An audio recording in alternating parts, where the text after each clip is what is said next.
Shalom semuanya.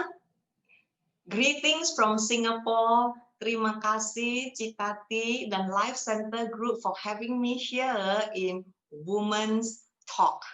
Hari ini tema saya adalah barang siapa yang sungguh-sungguh mengasihi Tuhan. Bisa kasih lambai tangan siapa saja di sini yang putri kesayangan Tuhan, identitas kita, putri kesayangan Tuhan. Betul saudara? Setuju ya saudara? Nah, setiap orang mempunyai love language, bahasa kasih yang berbeda-beda. Ya, apa sih maksud saya? Bahasa kasih masing-masing terhadap orang tua, terhadap saudara, terhadap suami, terhadap anak-anak berbeda-beda.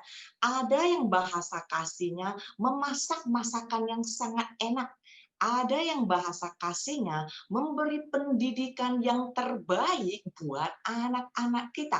Ada yang bahasa kasihnya terhadap orang tua adalah bawa jalan-jalan, tapi sementara ini nggak boleh jalan-jalan dulu, nggak bisa jalan-jalan dulu. Ya, jadi setiap kita tahu ya, our love language is different, masing-masing berbeda ya, masing-masing sesuai dengan inilah kebiasaan dan cara kita bertumbuh ya. Tetapi bahasa kasih kita sebagai anak Tuhan, sebagai putri kesayangan Tuhan terhadap Allah Bapa kita, apa sih? Ayo kita sama-sama belajar sesuai dengan standar firman Tuhan. Hari ini kita mau membahas tentang bahasa kasih setiap anak-anak Tuhan terhadap Tuhan Allah Bapa kita. Slide berikutnya, Yohanes pasal 14 ayat 15. Yohanes pasal 14 ayat 15. Kalau bisa slide-nya ditayangkan. Nah, terima kasih yang sudah membantu saya menayangkan ayatnya. Yohanes pasal 14 ayat 15. Firman Tuhan berkata, ini adalah perkataan dari Allah Bapa kita untuk khusus setiap putri-putri kesayangannya. Dan Allah Bapa kita berkata, jikalau engkau sungguh-sungguh mengasihi aku, engkau akan menjaga dan mentaati seluruh perintahku. Jadi ini bahasa kasih Allah Bapa kita, oke? Jesus love language to all the children, all the princess of the Most High God. Dan Allah Bapa kita hari ini berkata kepada setiap putri kesayangannya, my dear princess, my dear daughter, if you truly love me, jika engkau sungguh-sungguh mengasihi aku, inilah bahasa kasih yang Tuhan Yesus mengerti. Engkau akan menjaga dan mentaati seluruh perintahku. Oke, ini adalah bahasa kasih yang sesuai dengan apa yang Allah Bapa kehendaki. Oke, saya mau tanya sekali lagi. Oke, masing-masing angkat tangan aja ya.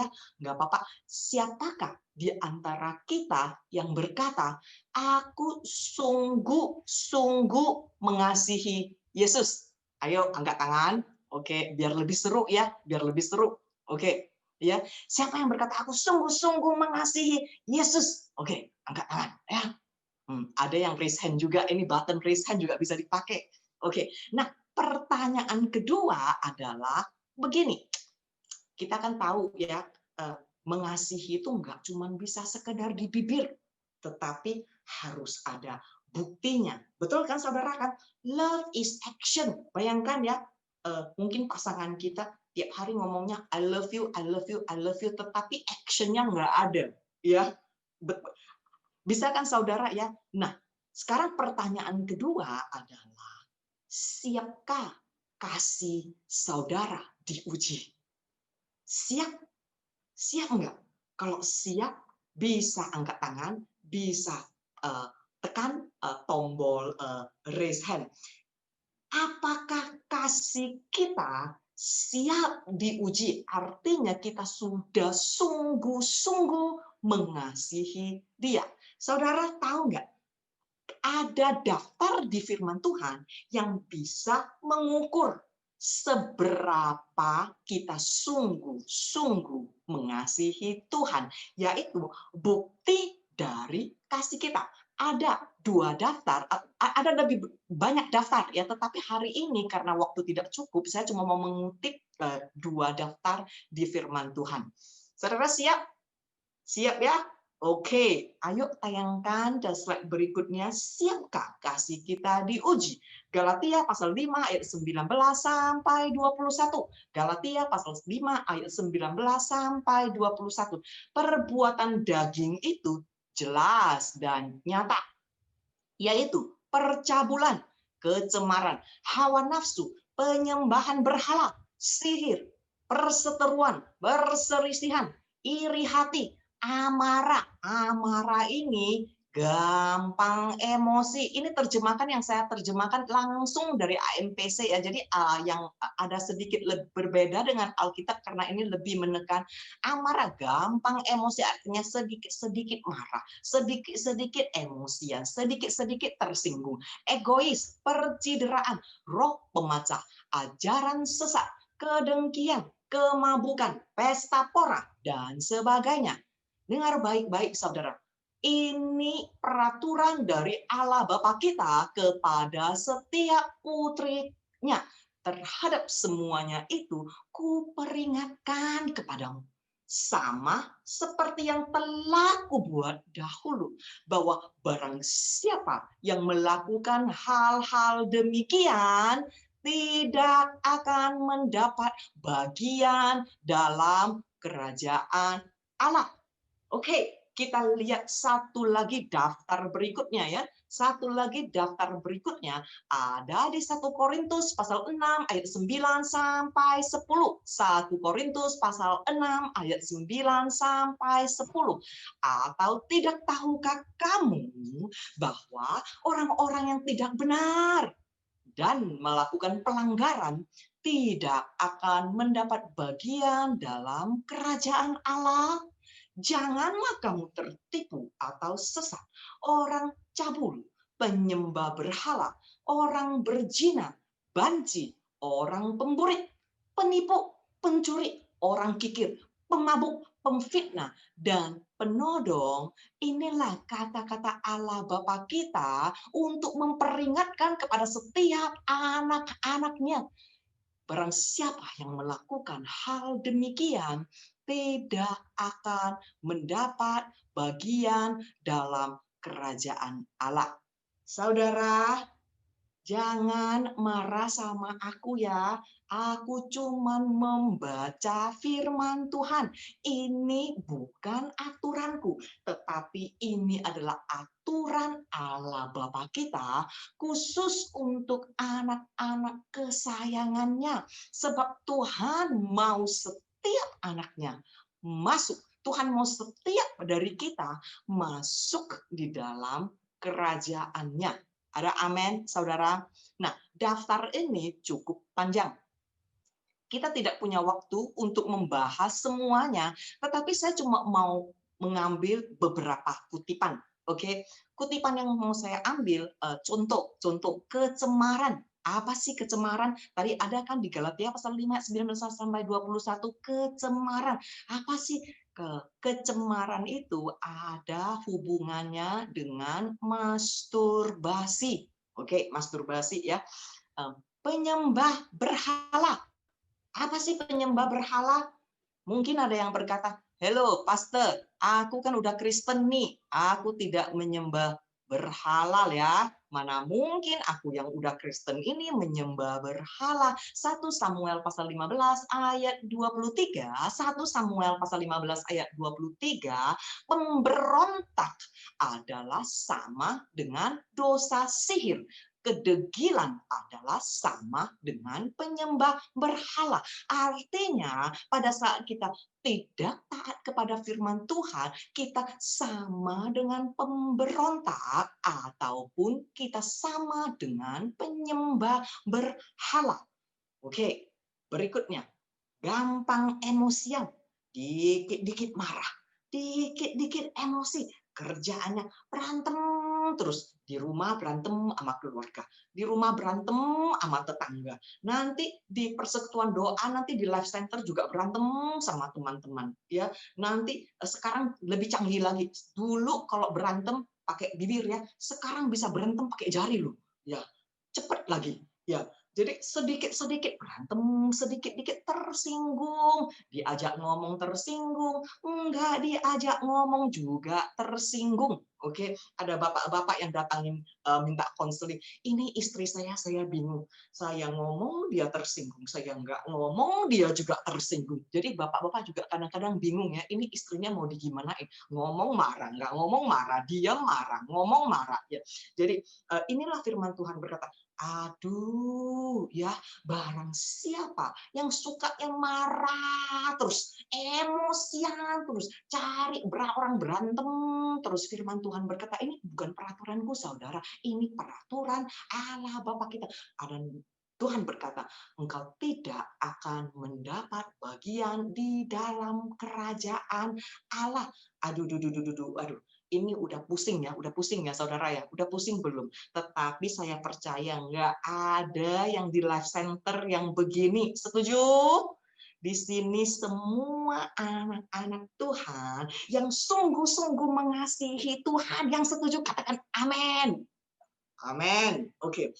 Saudara, firman Tuhan dengan jelas berkata, orang-orang yang melakukan hal-hal demikian tidak akan mendapat bagian dalam kerajaan Allah. Dengar baik-baik.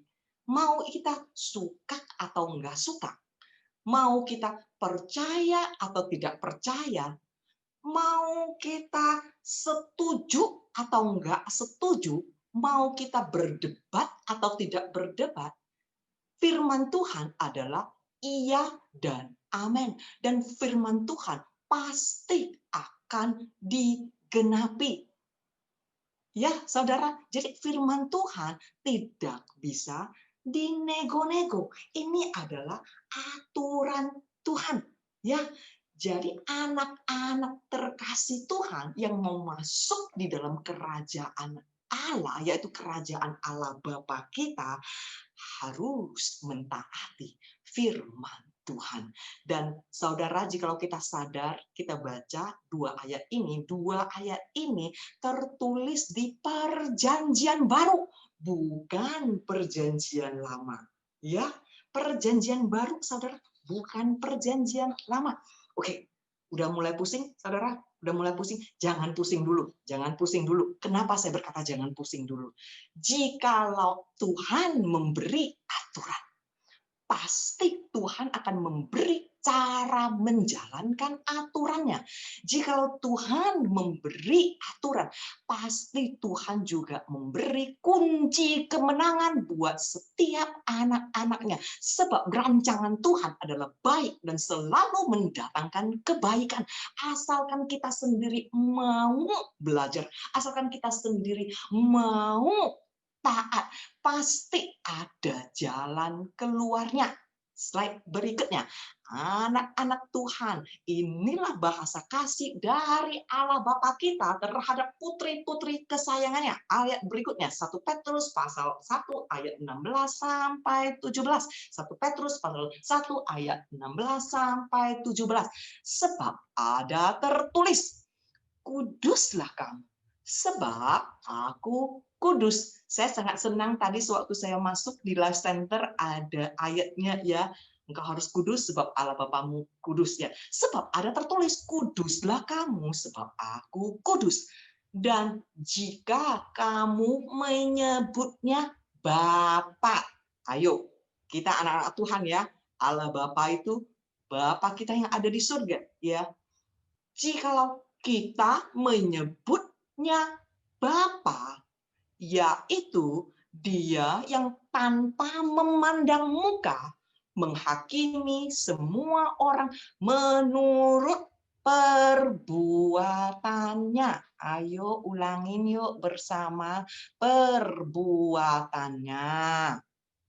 maka hendaklah kamu hidup dalam takut akan Dia selama kamu menumpang di dunia ini seberapa lama pun itu. Masalahnya di mana, saudara? Masalahnya begini loh, yang sering aku lihat. Anak-anak zaman now nggak takut sama orang tuanya. Setuju nggak? Setuju ya? Saya banyak sekali konseling anak-anak muda ya. Anak-anak zaman now, inilah masalah terbesar.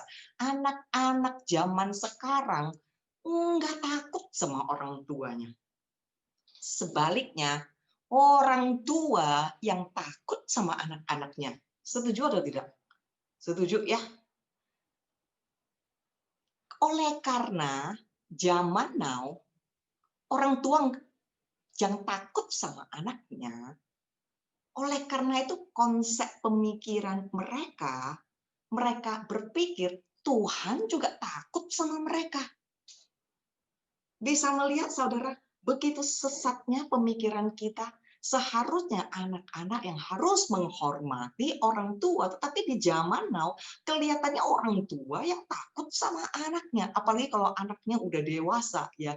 Dan oleh karena pemikiran seperti itu, konsep pemikiran seperti itu, mereka menganggap Tuhan yang takut sama mereka. Kenapa saya berkata seperti begini? Sedikit-sedikit ngancem Tuhan, kena penyakit ngambek sama Tuhan, kena ini pandemi semua down sama Tuhan, semua ini menggerutu. Oke, ada yang marah sama Tuhan, ada yang nuntut terus, kenapa Tuhan, kayak Tuhan berhutang kepada kita. Nanti kena ekonomi krisis, kena masalah, Tuhan kenapa aku harus ikut engkau? Kalau ikut engkau kan udah nggak bebas masalah. Waduh, ini kita baca dari mana, saudara? Nggak ada ya di firman Tuhan ya, saudara. Jadi terus Tuhan berkata, engkau harus hidup kudus ya, putriku. Engkau harus hidup kudus ya, anakku. Nanti kita jawab seperti ini, nggak usahlah, susah loh mau hidup kudus, susah loh nggak tersinggung, susah loh nggak boleh marah, susah loh nggak serakah. Mana mungkin? Enggak lah, engkau kan kasih Tuhan. Jikalau engkau kasih, ya engkau harus mengasihi aku apapun yang aku lakukan. Betapa sesatnya dan betapa bertolak belakang dengan firman Tuhan yang tadi kita baca, yang Tuhan jelas-jelas berkata, jika engkau melakukan hal-hal demikian, engkau tidak akan masuk di dalam kerajaan surga. Tetapi kita itu begitu sesat, selalu berkata, Tuhan susah amat deh, susah amat, nggak mungkin saya bisa hidup kudus, susah. Jadi nggak tahu siapa yang Tuhannya, saudara. Nggak tahu Tuhan yang Tuhan, atau kitanya yang Tuhan. Kita ngatur-ngatur Tuhan. Terus, oke, saudara, sebagai pengikut Yesus Kristus, seharusnya kita adalah umat yang lebih dari pemenang. Setuju atau tidak? Setuju ya. Tetapi kenapa akhir-akhir ini kita melihat Kristen tidak ada kemenangan? Betapa sedihnya. Saudara, dunia sedang mencari solusi di dalam gereja. Dunia sedang tergoncang dan mencari solusi di dalam diri umat Kristen. Ya, tetapi oleh karena Kristen sendiri, anak-anak Tuhan sendiri tidak berkemenangan. Orang berantem, mereka ikut berantem. Orang stres, mereka ikut stres. Orang ketakutan, mereka ikut ketakutan. Herannya anak-anak Tuhan kita takut kepada semuanya. Kita takut manusia, takut penyakit, takut corona, takut kehilangan pekerjaan, takut nggak makmur, tapi nggak takut akan Tuhan. Saudara, dunia sedang mencari solusi di gereja.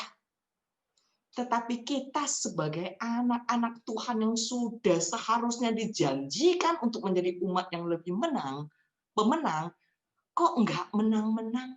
Kenapa sih kok masih hidup di dalam pergumulan? Saudara, tahu nggak? Where is the missing link?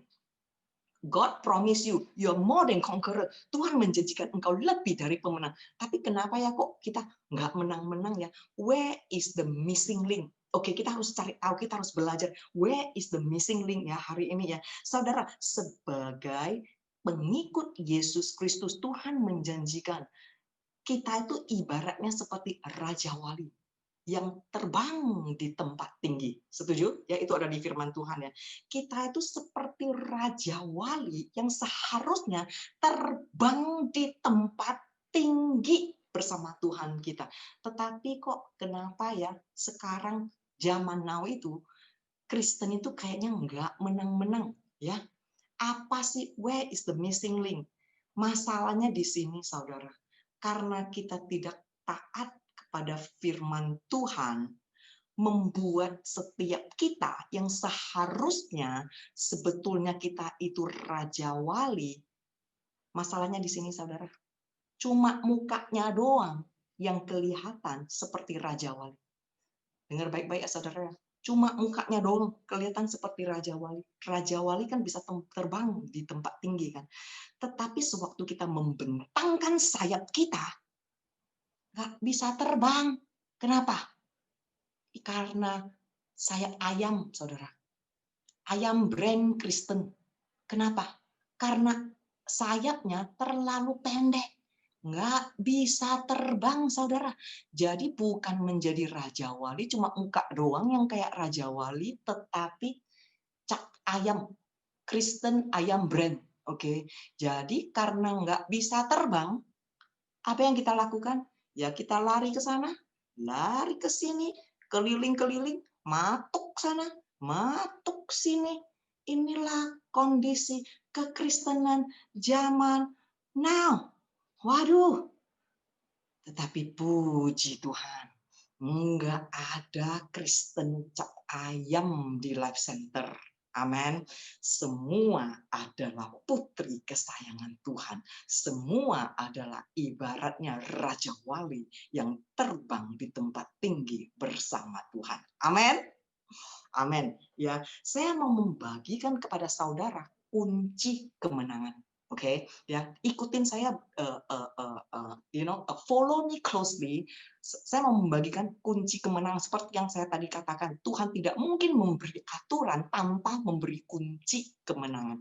Oke, saudara mau hidup intim bersama Tuhan? Saudara mau? Oke, ini yang Tuhan ajarkan kepada setiap kita langsung dari Tuhan. Yohanes pasal 14 ayat 23. Bisa tolong tayangkan slide berikutnya. Yohanes pasal 14 ayat 23. Jikalau engkau sungguh-sungguh mengasihi aku, ia, oke, jawab Yesus. Jika seorang sungguh-sungguh mengasihi aku, ia akan menuruti firmanku dan perintahku. Jadi poin nomor 1, balik lagi. Menuruti firmanku dan perintahku. Apa yang akan terjadi pada saat kita menuruti firman Tuhan dan perintah Tuhan? Apa yang terjadi sih? Tuhan berjanji, Bapakku akan mengasihi dia. Artinya begini, Allah Bapa kita akan mengasihi kita. Dan kami akan datang kepadanya dan berdiam dan tinggal bersama-sama di dalam Dia. Wow, jadi saudara kuncinya di mana sih? Kuncinya adalah jikalau kita menuruti firman dan perintah Tuhan, bukan cuma Roh Kudus, saudara, tetapi Allah Bapa, Yesus Kristus, dan Roh Kudus akan tinggal dan berdiam di dalam kita. Wow! This is real intimacy. Saudara tahu, di perjanjian lama, tabut perjanjian, setiap kali mereka perang, mereka harus mengambil tabut perjanjian di depan mereka. Mereka akan mendapatkan kemenangan. Kenapa? Sebab hadirat Tuhan tinggal di dalam itu tabut perjanjian. Oke, apa sih maksudnya di sini? Maksudnya sama, saudara. Jikalau kita sama tubuh kita pada saat kita mentaati firman Tuhan, pada saat kita taat kepada firman-Nya, Tuhan Yesus berkata, Allah Bapakku dan aku dan Roh Kudus akan tinggal di dalammu. Jadi ini adalah tabut perjanjian. Ya, ini tubuh kita ini menjadi tabut perjanjian. Bayangkan jika tabut perjanjian ini maju di dunia ini yang penuh dengan tantangan, yang penuh dengan godaan, yang penuh dengan masalah, kita akan menang, saudara. Itulah kunci letak kemenangan, saudara. Tidak ada jalan singkat dalam Tuhan. Tidak ada jalan lebar, saudara. Firman Tuhan berkata, dan sudah dinubuatkan, jalan sempit adalah jalan yang menuju ke surga. Banyak sekali orang bertanya-tanya. Masalah kedua, banyak sekali orang bertanya-tanya. Ini loh, sister, ini loh, pastor. Aku benar-benar mau hidup benar deh. Aku nggak mau serakah lagi deh. Aku nggak mau berantem lagi deh. Aku nggak mau berzina lagi. Ya, tetapi susah. Kedaginganku ini sulit. Saudara, kunci kemenangan kedua yang mau saya berikan. Oke, sebab sekali lagi saya berkata, Tuhan tidak pernah memberikan perintah tanpa memberikan cara untuk kita menang. Oke, slide berikutnya, Yohanes pasal 6 ayat 44. Yohanes pasal 6 ayat 44, kunci kemerdekaan, saudara. Dengar baik-baik, ikutin baik-baik. Tidak ada seorang pun yang dapat datang kepadaku jikalau ia tidak ditarik oleh Bapa yang mengutus aku, dan dia akan kubangkitkan pada akhir zaman. Oke, saudara, kalau saudara belajar Ibrani dan Greek, ya, ini kata-kata ditarik itu sama dengan diinsyafkan. Jadi artinya begini, tidak ada seorang pun yang dapat datang kepadaku jikalau ia tidak diinsyafkan oleh Bapa yang mengutus aku, dan ia akan kubangkitkan pada akhir zaman. Saudara dengar baik-baik, ini kunci kemerdekaan. Ini kunci kemerdekaan, ya. Artinya begini, kedagingan kita, kalau kita pakai tenaga sendiri, kalau kita berjuang sendiri, enggak mungkin kita akan berhasil. Tidak mungkin. Oke? Ya, kalau kita itu yang biasanya suka marah, mau berubah, tidak marah lagi, pakai kedagingan dan pakai kekuatan kita sendiri, tidak mungkin kita akan berhasil. Kita pasti akan gagal. Tetapi ini rahasianya loh, saudara. Firman Tuhan berkata, engkau tidak bisa diinsyafkan jikalau engkau tidak diinsyafkan oleh Bapa, oleh Al-Bapa. Oke, dengar baik-baik ya, nanti saya akan sambung. Saya akan balik lagi ke firman ini. Oke, slide berikutnya. Lukas pasal 11 ayat 9 sampai 13. Lukas pasal 11 ayat 9 dan 13. Ini tadi yang ayatnya yang tadi Yohanes pasal 6 ayat 44, tolong dicatat dulu ya. Nanti saya akan balik. Oke, dengar baik-baik. Tidak ada seorang pun yang bisa bertobat, tidak ada seorang pun yang bisa berubah di dalam karakternya jika ia tidak diinsyafkan oleh Bapa kita. Ini kebenaran firman Tuhan, ya. Kita lanjutkan Lukas pasal 11 ayat 9 sampai 13. Lukas pasal 11 ayat 9 sampai 13. Saya tahu firman ini udah bahkan banyak orang bisa hafal. Banyak orang ya yang declare firman ini. Oleh karena itu aku berkata kepadamu, mintalah maka akan diberikan kepadamu. Carilah maka kamu akan mendapat. Ketoklah maka pintu itu akan dibuka kepadamu. Karena setiap orang yang meminta menerima, dan setiap orang yang mencari mendapat, setiap orang yang mengetuk baginya pintu akan dibukakan. Masalah terbesar terletaknya di sini, saudara. Setiap orang main ngutip-ngutip firman sesuai dengan kemauannya. Banyak sekali orang-orang berhenti di ayat 10. Mereka cut ayat 10. Oh, mau minta apa? Ya minta aja. Letok aja pasti dibukakan. Ya, karena yang meminta pasti mendapat. Jadi, gua bisa minta apa aja. Oke, minta jadi orang terkaya, minta jodoh terbaik, Minta, semua minta terus, minta terus, minta terus. Ada salahnya? Belum ada salahnya. Tetapi kebanyakan orang tidak membaca firman Tuhan secara keseluruhan. Makanya sesatnya di sini, mereka cut di ayat 10. Ya, yang disodorkan cuma ayat 9 dan 10, ya. Di-cut jadi kita jadi mempunyai paradigma, oh kita bisa minta apa saja, oke ya. Nah, ayat 11 sampai 12. Bapa manakah di antara kamu jika anaknya minta ikan daripadanya akan memberikan ular kepada anak itu digantikan ikan? Ayat 12. Atau jika ia minta telur akan memberikan kepadanya kalajengking. Nah, orang-orang cut lagi di situ. Ini firman Tuhan di-cut lagi di situ. Ya, kebanyakan ayat 9, 10 di-cut. 11, 12 di-cut lagi. Oh, jadi begitu ya. Suaranya mengecil ya. Ini udah bisa dengar? Udah bisa dengar? Ini saya nggak mau I don't want to miss this part. This part is very important. Kedengaran, kalau kedengaran bisa kasih saya sign. Tes kedengaran. Kedengaran nggak suara saya? Kedengaran ya? Oke. Jadi dengar baik-baik saudara ya. Ini ayat 12 kebanyakan di-cut lagi. Jadi yang ditayangkan cuma 9, 10, 11, 12 dan membuat Kristen sesat. Oke. Jadi orang-orang akan berkata sendiri, "Oh, ini ikan ya. Ikan ada hubungannya dengan penyediaan. Ikan penyediaan artinya ada hubungannya dengan uang ya. Terus telur itu makanan lah ya. Jadi ada hubungannya dengan hal-hal ekonomi. Jadi aku minta terus, duit terus. Kerjaannya serakah banget, duit terus. Kiranya Tuhan kita bank, kiranya Tuhan kita ATM, duit terus. Saudara, kunci kemenangan terletak di ayat 13. Dengar baik-baik apa yang seharusnya kita minta supaya hidup kita penuh dengan kemenangan. Dengar baik-baik saudara, ayat 13, baca baik-baik. Apa sih yang Allah Bapa kita mau setiap putrinya minta? Oke, ya.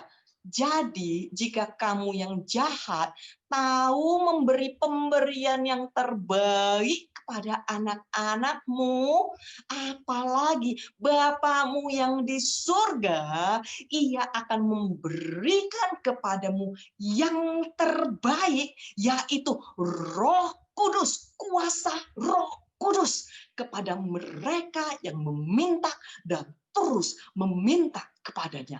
Saudara, kunci kemenangan terletak di sini. Dan kalau kita lihat di ayat tadi yang Yohanes pasal 6 ayat 44 ya, Yohanes pasal 6 ayat 44 berkata, tidak ada satu orang pun bisa bertobat, tidak ada seorang pun bisa hidup benar, tidak ada satu orang pun yang bisa ya berubah karakternya jika tidak diinsyafkan oleh Bapa. Dan di Lukas pasal 11 ayat 9 ayat 13 Tuhan berkata, minta terus, minta sampai engkau dapat kuasa Roh Kudus, minta sampai pintu terbuka, minta sampai tabiatmu yang tidak baik berubah. Artinya begini saudara, apa yang seharusnya kita minta setiap hari?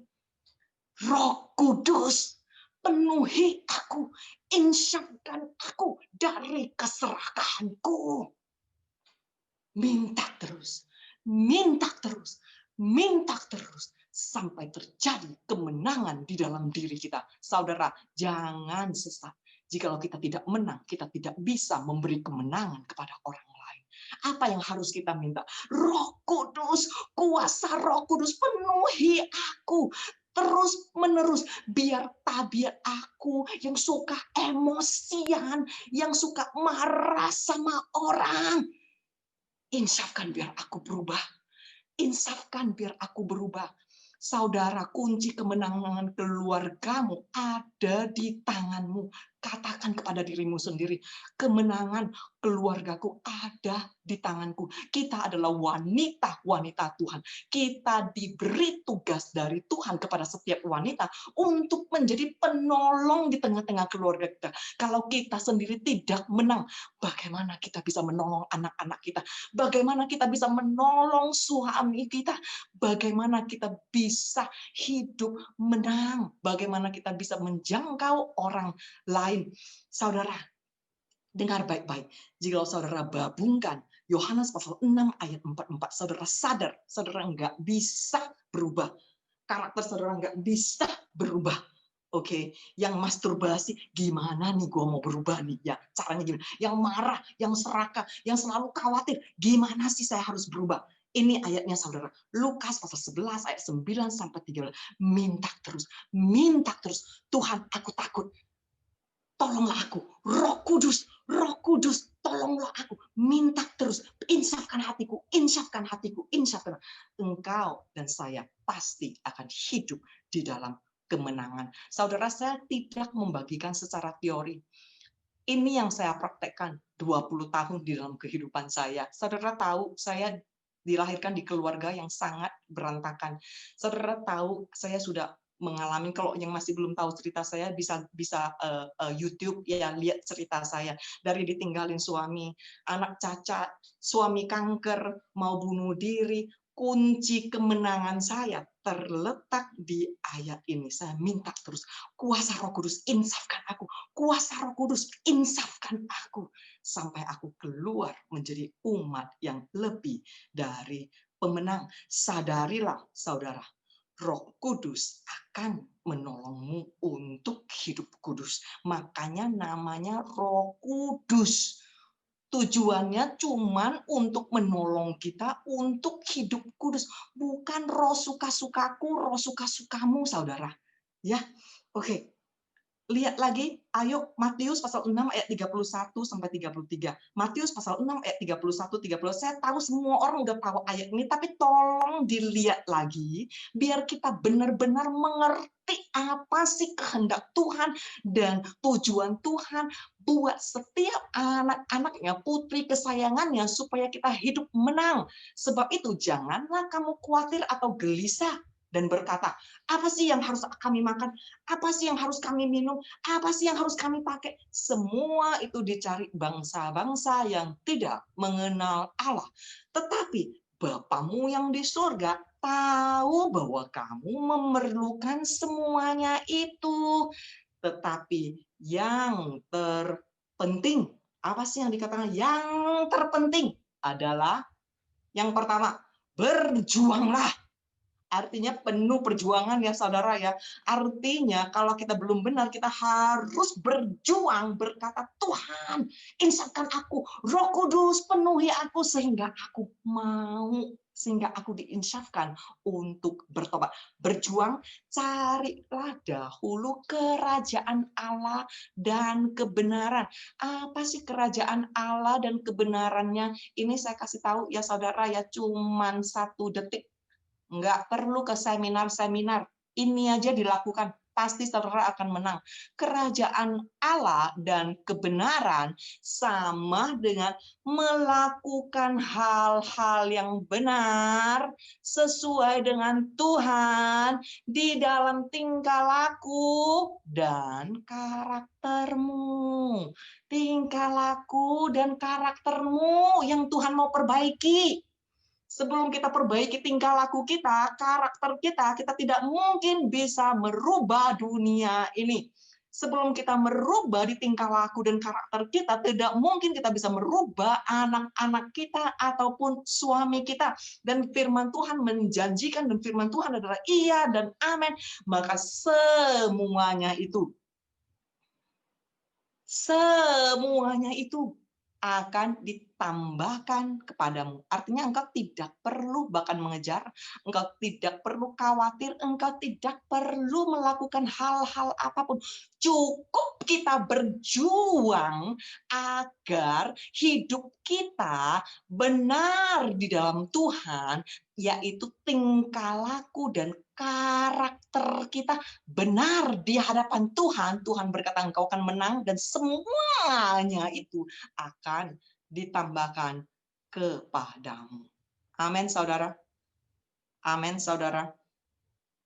Berhati-hatilah, saudara. End time prophecy. Kemurtadan terbesar yang akan terjadi bukan di luar gereja, tetapi di dalam gereja. Ini sudah dinubuatkan di dalam Alkitab. Ini sudah dinubuatkan di end time prophecy.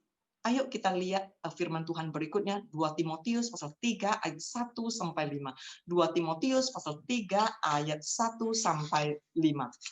Ketahuilah bahwa slide berikutnya yang bahasa Indonesia, ketahuilah bahwa pada hari-hari terakhir akan datang masa yang sukar. Saudara dengar baik-baik, hari-hari akan semakin sukar. Hari-hari akan semakin sukar. Berhati-hatilah putri kesayangan Tuhan. Persiapkanlah dirimu. Manusia akan mencintai dirinya sendiri, hedonistik, dan menjadi hamba uang. Ini adalah peringatan Tuhan di akhir zaman, kemurtatan terbesar, the great apostasy. Manusia akan mencintai dirinya sendiri dan menjadi hamba uang. Oke? Mencintai diri sendiri ini hedonistik, ya. Apa yang terjadi? Mereka akan membuang dan menyombongkan diri. Mereka akan menjadi pemfitnah. Mereka akan berontak terhadap orang tua dan tidak tahu berterima kasih. Tidak memperdulikan hidup kudus. Di versi Alkitab tidak memperdulikan agama.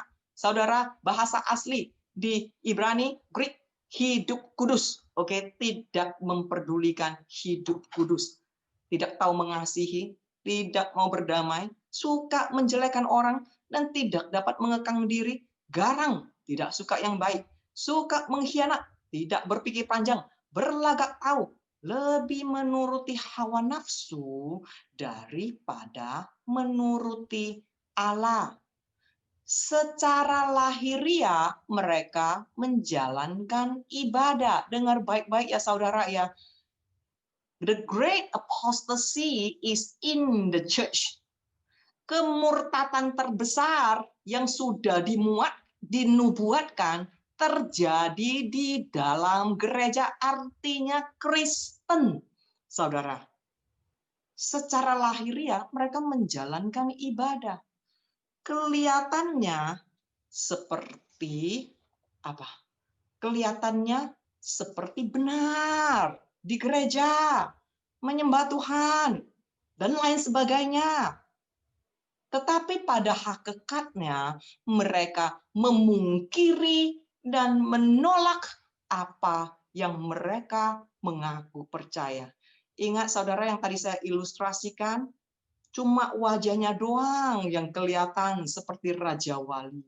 Tetapi karena ketidaktaatan mereka, sewaktu mereka membentangkan sayapnya, tidak bisa terbang. Sayapnya terlalu pendek karena sayap ayam. Kristen cap ayam, ayam brand. Oke, ya. Apa yang firman Tuhan katakan? Jauhilah mereka itu. Artinya apa, saudara? Artinya putri kesayangan Tuhan, berjaga-jagalah. Jangan sampai kita mencintai diri kita sendiri lebih dari mencintai Tuhan. Yang pertama, jangan sampai kita mencintai uang lebih dari mencintai Tuhan. Berjaga-jagalah, firman Tuhan berkata. Secara lahiriah mereka menjalankan ibadah, kelihatannya seperti benar. Tetapi mereka memungkiri dan menolak untuk taat kepada firman Tuhan. Dan firman Tuhan berkata, jauhilah mereka itu. Artinya juga berjaga-jagalah. Jangan sampai kita sendiri juga jatuh di dalam yang satu ini. Jadi kunci kemenangan, saudara, minta kuasa Roh Kudus untuk insyafkan setiap kita masing-masing. Slide berikutnya. Who do you really love? Who do you really love? Do you love Jesus? Do you really love Jesus? Slide berikutnya, Yohanes pasal 14 ayat 15. Jikalau engkau sungguh-sungguh mengasihi aku, Demikianlah firman Allah Bapa kami yang ada di surga. Engkau akan menjaga dan mentaati seluruh perintahku. Thank you very much. God bless you. Saya akan berdoa buat saudara sebelum saya hand over to Life Center. Ayo kita doa, yuk. Terima kasih Tuhan atas firman-Mu. Firman-Mu adalah iya dan amin.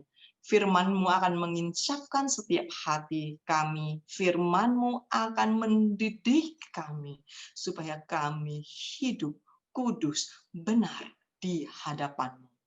Supaya kami akan menikmati keindahan, sukacita, damai sejahtera, dan kemenangan yang ada di muka bumi ini yang penuh dengan tantangan dan rintangan. Beri setiap kami hikmat, beri kepada setiap kami hati yang seperti seorang murid yang pada saat kami mendengar perintah-Mu, kami berkata, ini aku Tuhan, aku siap untuk taat, aku siap untuk diinsafkan. Tolong kami Tuhan, tolong kami Tuhan, biar kuasa Roh Kudus-Mu menginsafkan setiap hati kami dan memberikan kami kemenangan demi kemenangan atas tabiat kami yang belum benar di hadapan-Mu. Dan di dalam nama Tuhan Yesus yang begitu luar biasa dan dahsyat, sama-sama yang percaya kami katakan, amin.